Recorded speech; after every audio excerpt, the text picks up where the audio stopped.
ಆದರೆ ಒಂದು ಆಶಯ ಇದೆ, ಧರ್ಮದ ಸಂರಕ್ಷಣೆ ಮಾಡಿ ಜಗತ್ತಿನಲ್ಲಿ ಭಾರತ ವಿಶ್ವಗುರು ಆಗಬೇಕು, ಇದು ಆಸೆ. ಅದಾಸೆ ಆಗಲಿಕ್ಕೆ 100ಕ್ಕಿಂತ ಮೊದಲಾಗಬೇಕು ಅಂತಿತ್ತು, ಆಗಲಿಲ್ಲ. ಆದರೆ ಈ ನಮ್ಮ ಸಂಘದ ಕೆಲಸ ನಿಲ್ಲುವುದು ಯಾವಾಗ? ಸಂಘದ ಕೆಲಸ ನಿಲ್ಲಿಕ್ಕೆ ಒಂದೇ ಆಗಬೇಕಾದ್ದು, ಸಮಾಜದ ಸಮಸ್ತ ಜನರು ರಾಷ್ಟ್ರಹಿತವನ್ನು ಯಾವಾಗ ತಮ್ಮದನ್ನಾಗಿ ಮಾಡ್ತಾರೋ ಆಗ ಸಂಘದ ಕೆಲಸ ನಿಲ್ತದೆ. ಭಗವದ್ಗೀತೆಯ ಕೆಲಸವು ಅದನ್ನು ಓದಬೇಕಾದ ಅವಶ್ಯಕತೆ ಬೀಳುವುದಿಲ್ಲ. ಯಾವಾಗ ಅಂದರೆ ಅದರಲ್ಲಿ ಕೊಟ್ಟಂಥ ಎಲ್ಲ ಗುಣಗಳು ನಮ್ಮಲ್ಲಿ ಬರಲಿಕ್ಕೆ ಪ್ರಾರಂಭ ಆದಾಗ. ಎಷ್ಟು ಸುಂದರವಾದಂಥದ್ದು ಹೇಳಿದೆ. 2ನೇ ಅಧ್ಯಾಯದಲ್ಲಿ ಒಂದು ಒಳ್ಳೆಯ ಮಾತು, ಒಪ್ಪಲಿಕ್ಕೆ ಕಷ್ಟ ಆಗುವುದಿಲ್ಲ, ಆದರೆ ಅನುಸರಣೆ ಮಾಡಲಿಕ್ಕೆ ಕಷ್ಟ. ಅದರಲ್ಲಿ ಒಂದು ಮಾತು ಹೇಳಿಬಿಟ್ಟಿದ್ದಾರೆ, ದುಃಖೇಶು ಅನುದ್ವಿಗ್ನ ಮನಾಹ. ದುಃಖ ಬಂದಾಗ ಉದ್ವಿಗ್ನತೆ ಬೇಡ.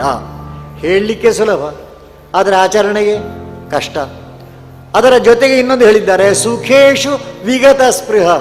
ಸುಖ ಬಂದಾಗ ಹೆಚ್ಚು ಹಾರಬೇಡಿ. ವೀತ ರಾಗ ಭಯ ಕ್ರೋಧ.